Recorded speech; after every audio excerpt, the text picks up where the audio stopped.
can you tell us a little bit about what exactly it is that you do online? But if you focus on actually helping people, then the money comes, right? You're running all of your business online. It's a six-figure business. You can do this too. But after almost 3 years of doing this life ain't for everybody. So advice to the public would be... Hi guys, and welcome to the show. I'm Anjanette Calderon, the host, and we are sitting down with inspiring entrepreneurs, finding out exactly how they created their business on social media. Today, we're going to be sitting down with Hector Bravo from Hector Bravo Unhinged to find out how he transitioned from a former lieutenant to creating a six-figure business online. Today, I have here Hector Bravo with Hector Bravo Unhinged, and I cannot wait to learn more about the man behind the transformation from being a former lieutenant to now having a six-figure business online.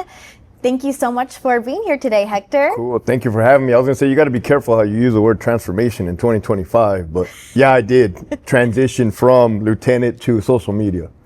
Awesome. Yeah. Well, that is I can't wait to hear a little bit about your story because, you really went from being a man of structure and, command, moving into a whole social media world that involves a lot of creativity and risk. Right. Can you tell us a little bit about how that pivot happened and how you got started and transitioned? No, you're 100% right. And I still have structure and discipline, but that's something that I have to hold a standard to myself, which is very difficult when you're not being held by somebody else. Since I was 17, I've been under a structured lifestyle in the Army and in the California Department of Corrections. And you're right, going the entrepreneur route is a free-for-all. It's like you have total access to the chessboard. That's the way I look at it. Like you're the queen on the chessboard, and the problem with that, you can also make mistakes. But I don't look at mistakes as a bad thing. I look at them as learning experiences. As far as creativity goes, I've always been that hyper kid, telling jokes, even at a young age. And one thing I mentioned on the phone call yesterday is that I think I'm naturally an introvert, which might surprise a lot of people. Yes, especially being an introvert. Like, I'm sure there's a lot of people that are introverted, but don't know how to get over that fear of having their voice heard online. Right. What is something that you can tell those people that maybe want to do what you're doing that are also introverted? So like the number one fear or phobia, I believe, is public speaking. Like that's the number one phobia of people. But you can develop public speaking skills. The way I learned public speaking, believe it or not, is through the program of Alcoholics Anonymous. Like I mentioned also that I'm coming up on 15 years of sobriety in 9 days, God willing. That's 15 years of sobriety. Congratulations. Thank you. So yeah, it's like, hey, me having to speak in meetings like Hector Alcoholic enabled me to gain that confidence to be able to speak publicly. But I also believe in God, so I believe everything happened for a reason. Yes. So advice to the public would be, you could do it, right? It just takes skill and practice. So now that you're running all of your business online, it's a six-figure business, was there a breakthrough that happened during your journey where you kind of said, okay, this is actually working? There's been a few breakthroughs, and it's not always just like monetarily, right? Because one thing I've learned also is like, if you focus on the money won't come. But if you focus on actually helping people, then the money comes, right? And it's like, it kind of goes hand in hand, karma. So a few breakthroughs, I would say, and I can't remember now because I've done so many podcasts. There was a couple major podcasts that put me on the map. And that's one way to get your face out there, your name and your brand, is by coming out on people's podcasts. Another breakthrough, I think, would be the DMs and all the messages I get behind the scene telling me thank you for what you do. And, you're helping me, or you've helped me, or I've gotten sober because I've heard your story. Like, to me, those are breakthroughs. Okay, yes, I love that. And I know that you were also telling me having that mindset when you even told me you were in the Army, then a former lieutenant. Having that mindset, how did that help you with creating your business today? Like, do you think that was a very important part of your journey in order to do what you do today? 100%. You know, and when I first left the prison system, I tried to round up the crowd and be like, hey, everybody, you can come and you can do this too. Yes. But after almost 3 years of doing this life ain't for everybody. This life ain't built for everybody. So how did the Army and corrections help me? Yes. It made me mentally and physically tough. Like, it hardened me, because this shit gets stressful. I don't know if I can cuss. You beep that out there, Henry. But this gets extremely stressful, and not everybody rides in your corner. Like, I've been separated as a result of leaving my former job. Like, my wife, it was a lot. Not that I blame her or that I'm knocking her, but it's a lot for one person, let alone bring a partner in along for the ride and a child. But definitely being exposed to hard life lessons, such as losing friends in combat, such as getting sober, such as having horrible bosses at work that, you know, gaslight you and that put you under investigation for doing the right thing. Like, all of that hardened me up until this moment. Wow. Can you tell me some of the challenges that you faced when you were starting your online business? Some things that you really had to overcome in order to keep going? The crabs in the bucket mentality. And you'll always hear people say this, and if you do this long enough, or if you stick with it, you'll see the change in people. For instance, my old coworkers, they used to clown me. Like, when I was still working, because I was still working for like 4 months before I quit, like joking, like, who does this guy think he is? Blah, blah, blah. He thinks he's some type of leader, blah, blah, blah. Like, freaking all that smack talk. You know, it's like, you gotta know where you stand and where they stand and what you're capable of pulling off, right? Like, as long as I can break through this wall of criticism, then you can make it. But it's constant. That's a huge challenge. Thank you so much for sharing that. Can you tell us a little bit about what exactly it is that you do online? So I know you have a podcast. Tell us a little bit about your podcast and what other things you're currently doing online to make money. So my podcast that I started was At Prison Guard. That was my initial podcast, and that was to blow the whistle on the corruption that I seen. That's right. You were telling me. So that's how you were blowing the whistle on the California Department of Corrections, and that is kind of what put me on the map. Wow. But then, like I was telling you before, that I was tossing around the idea of actually interviewing people in person and starting my own podcast that way. And even then, like, as successful as my initial podcast was, I was still tossing around the idea, like, is this a good idea? Is this not a good idea? Do I have what it takes? Is it gonna work? Is it gonna fail? And I hired a manager, and he's like, just do it, bro. Just do it. So I was like, all right, I'm gonna call up my friend Kevin, and shout out to Kevin. Kevin has helped me out tremendously. Even when I recently hit a financial conundrum, Kevin threw me a bone and he kept me in the game.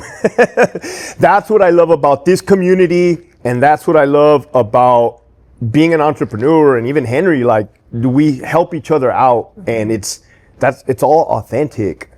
So now I'm a host of my own podcast where I interview people of various backgrounds, and they're mostly like the underdog story, like a veteran that suffered with post-traumatic stress disorder, former law enforcement, former inmates that had been convicted to life in prison at one point and gained their freedom and are now giving back to the community by sharing stories of hope. So yeah, I feel like I'm doing the Lord's work. Wow. So it's not only is it rewarding financially, it's also rewarding to you as you're feeling like you have found your purpose. I'm telling you, I think God is blessing me through the finance, through the monetary, because they always say, do a job that you like and you'll never have to work a day in your life. This is it for me. Now, this was never the anticipated game plan, but this is what was unfolded in front of me. Wow. Yes, I remember you did also mention you're very spiritual. Yeah. You would say that your spirituality had some influence on creating your business. Yeah, it's faith. I have a strong faith in my Christian, but it's not, I don't like to toss the word out religion. A lot of people are off put by it and turned off by religion. But I do have a strong relationship with the God of my understanding. So you've built something that is very inspiring. You basically reinvented yourself. Sometimes we feel like stuck, right? We're doing a certain profession and we feel like we're stuck in this box and we can't get out of it. what is some advice that you can give to someone maybe working a 9-to-5 job that really has a desire to step outside and create something like a podcast or online social media business? What is some advice you can give to our viewers? So I did and did not reinvent myself. What had happened was I did what everybody else told me to do. Get a career, get a spouse, get a vehicle, and get a house, and you'll be the happiest man on earth. I was not the happy. I was extremely miserable. That's the American dream, right? That's what they say. It was a freaking American nightmare to me, right? Because you have to think what happens. You have to follow suit. Yes. You have to be, in my eyes, a sheep. When they tell you to wear, I don't get too political, but when the government tells you to put on a COVID mask, you will put on a COVID mask. That did not sit well with me internally in my personality, my belief system, my morals, my values, my ethics, my integrity. So I am like a wild child, right? But I can do good all on my own. You know what I mean? I don't need somebody to tell me to do good. Basically, it got so bad at work that I quit. And I could probably say the same for my relationship. It was not working. Wow. I think the advice would be to the public is, hey, when you know it's not working, make a change. Now, it's going to be the scariest thing. And I cried. I freaking cried. I was filming a YouTube video at my old home and my daughter walked in. And this was right when I knew I was going to move out of the house. And I just broke down because I didn't know at the time, will I ever see her again? What's it going to look like? And now I'm talking about separation, but I'm talking about making hard life choices, such as leaving your 9-to-5 career. I would probably say the hardest things and most important things to people are loved ones and an occupation, right? So people are also afraid of failing, and people are also afraid of failing in the eyes of other people, which I would say totally let that one go, because the other people don't matter. Trust me, they don't matter. Even my own parents that wanted me to stay together with my ex, that was not their relationship. My dad did not want me to leave the prison system. That was not his career. The job had changed since he had been in there. So if you're not happy in your current situation, really the only way to change that is to change that. Wow, that hits hard for a lot of people that maybe their family, their parents are telling them not to do something. So how do you do it anyways? So going back to your other question is what challenges did I encounter? Look, the people closest to you are going to be the ones that are against what you're doing. Not because they hate you, but because they're afraid to see you fail. So yeah, freaking the ones closest to me, giving their opinions, giving their criticism, giving their doubts, attempting to thrust their doubts upon me, old coworkers. And like I said, I've seen everything come full circle. I'm totally confident where I'm at right now because I feel like I got this, right? I'm not overly cocky to where I'm going to make mistakes, of course, but I'm not going to. That's the thing about me. Hector does not ride the highs like this and does not crash at the lows like this. Hector attempts to keep it like this. So I don't get too happy when things are going great, and I try not to get too beat myself up when things go horribly wrong. Yes. I can talk about horribly wrong. I recently had a setback a couple months ago. Man, I had been grinding for 2.5 years. I had a Patreon account where I was making a lot of money. Wow. Like you said, 6-figure income. It was my biggest income generator, and my old employer issued a search warrant and shut me down overnight. Wow. So I went back to zero. A few months ago, I went back to zero. Oh my God. So how were you able to pivot, and how were you able to recover from that? That's a huge thing. They just completely shut you down? I like to make jokes. People would call me. They're like, what are you up? I'm like, oh, I'm on top of the Coronado Bridge right now, guys. Like, no, bro, no. And I'm like, oh, dude.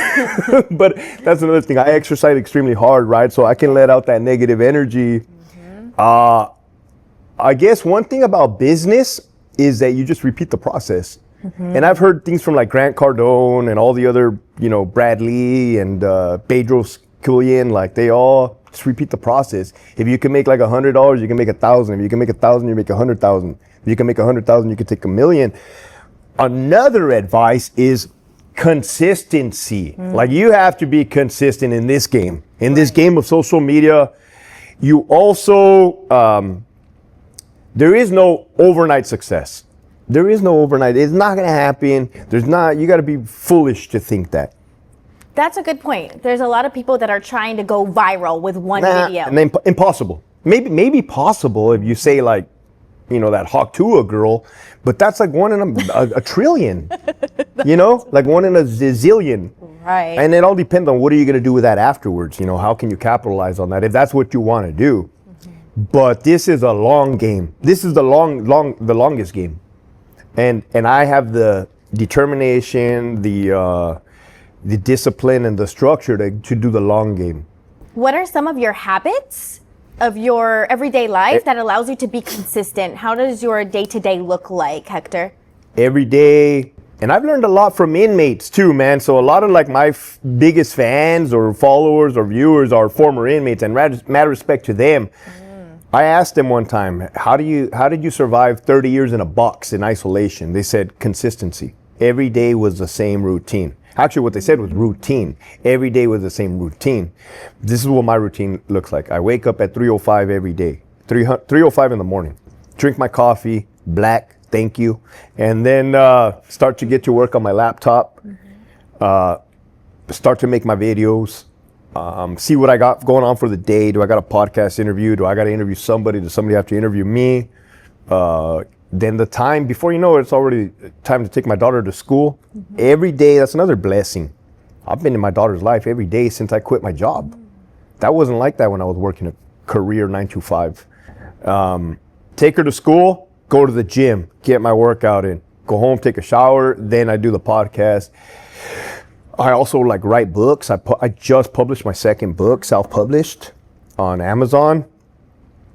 So like it's a constant work. Like, you're working, but you're doing what you enjoy doing.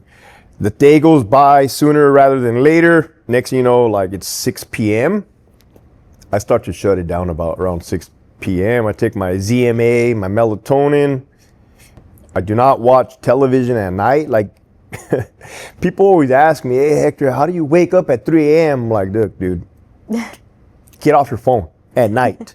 There's no TV in my bedroom. There's nothing like that's gonna stimulate my brain. And then I lay down. I don't always fall asleep fast, but I lay it down by 8 p.m. And then I do it all over again. Sounds like you have to be very disciplined on what time you go to sleep in order to wake up at a certain time. Well, a lot of people complain and are confused. I mean, I watch their Instagram. Instagram is two-way. I can see them too. They're drinking beer, doing the shots, doing those. They're like, I don't know what they're doing. But they're out at the club, they're out at the bar, they're out at the restaurant till 10, 11, 12, 1 in the morning. Then they're like, Hector, how do you wake up at 3 a.m.? Well, first of all, I'm not doing that. I'm not doing that. Now, I eat healthy to a degree, right? Like semi-healthy, eat clean. Like all of that has a major impact on your ability to perform.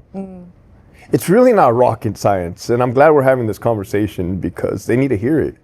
So tell me, how has your financial income impacted your life since you made the switch from working that 9 to 5 to now with your online business? All right, again, going back to financially, I need to let the crowd know that I'm cool with drinking freaking sink water and eating bologna sandwiches for the rest of my life, right? I think once you gain that mindset where you're willing to suck for so long, that, okay, cool. Now whatever comes your way is just extra. It's just a bonus. So like, I'm very grateful also. I have gratitude. Like I keep telling you all these like these spiritual, these like more moral like code that I live by. So do I enjoy eating good? Yeah, of course I do, right? I like sushi. I like the good food. But I have a, what is she? 7-year-old daughter. I'm very like cautious on telling her like, hey, just because we're living like this and we have this, it's a blessing. This can all be taken away and we can be like here where we've been in the past. So it's like, I'm grounded. Love that. You know, that you got to be cautious of not to get into too much debt or in debt in general. You got to finance, you got to like, which I've been guilty of messing up, right? It's a learning experience to me. Not living beyond your means, that kind of helped me leave my former job, is that we didn't have Mercedes and all the BMWs when I was married. We had like Toyotas, which is totally fine, right? I think people get so caught up in trying to impress other people that they freaking get themselves in a hole they can't get out of. That's freaking important.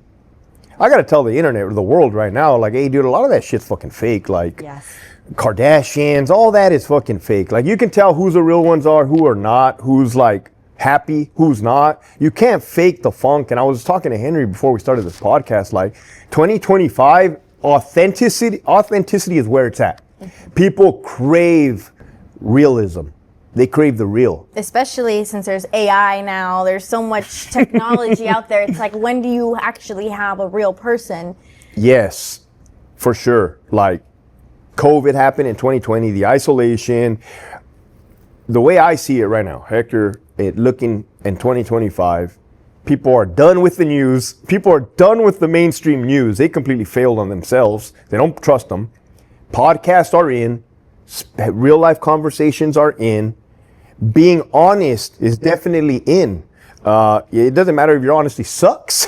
It doesn't matter if your honesty is not what they want to hear. It's honest. And I want to give props to all the people that continue to follow me, because I'm wild with it and I really don't hold back. And if they made it this far, like, okay, I do plan on chilling from here on out, because I was just grinding so hard. I grinded hard for 3 years straight without a day off. But it was fun. It was fun. I'm a million times happier now than when I was a lieutenant in an office at a prison. If you could leave people with one piece of advice on discipline, on purpose, or whatever they have to do to start that business that they want to start, but there's something holding them back, what could you tell them? My advice to the people, if I may, is to just be a good person, period, through and through, the basics. Don't hurt people, help them. If you get the ground and the foundation of being a good person, it doesn't matter what you do. You're a softball coach, you're a prison guard, you're a book writer, an author, you're a social media person. It doesn't matter. As long as you're a good person, good things will happen. You start messing up, karma's real. So that is my advice. It's like 2025 is the year, man. I feel it. Like, we were in such a dark place as a country that I believe we're turning it around for sure. Thank you so much for sharing that. And where can everybody follow you? Your Instagram, your podcast? Yeah. Tell us a little bit about where they can follow you. I have my Instagram, Hector__Bravo, and then my YouTube channel, Hector Bravo Unhinged. Thank you so much, Hector. Thank you. It was great having you For sure. on. I hope you guys enjoyed our show, and we'll see you next time for the next episode.